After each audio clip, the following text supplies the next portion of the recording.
फिरौन के पास मिले, लेकिन ये सब आखिर उन्होंने किया कैसे? हजरत उमर की पर्सनैलिटी को समझने के लिए उस जमाने के मक्का शहर को समझना लाजमी है, क्योंकि मक्का में पिछले कई सदियों से एक ही कबीले कुरैश का कंट्रोल था और आहिस्ता आहिस्ता कुरैश का ये कबीला इतना बढ़ चुका था कि कुरैश खुद भी बहुत सारे कबीलों में डिवाइड हो चुका था। और इन कबीलों के दरमियान अब मक्का में पीस बरकरार रखने के लिए हर कबीले को अलग अलग जिम्मेदारियां दी गई।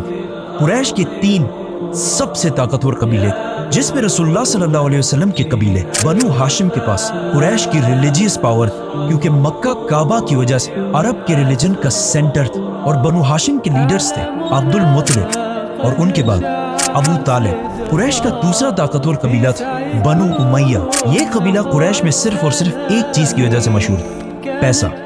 इसीलिए मक्का की सारी इकोनॉमी यही फैमिली बनु उमैया कंट्रोल करते और इस कबीले का लीडर था अबू सुफियान।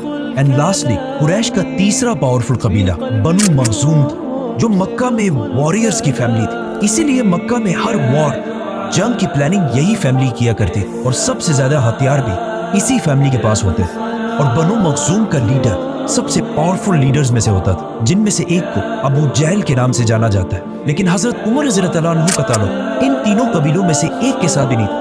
उनका ताल्लुक कुरैश के एक दूसरे कबीले बनु अदी से था, जो कुरैश के एम्बेसडर्स का कबीला था। मतलब कुरैश का तर्जुमान, स्पोक्स पर्सन ज्यादातर इसी कबीले से होता था। और जब भी कुरैश के आपस में कभी लड़ाइयाँ होती थी, उन लड़ाइयों को भी यही कबीला हल किया करता। और इनका लीडर था खत्ताब, हजरत उमर रज़ियल्लाहु अन्हु के वालिद।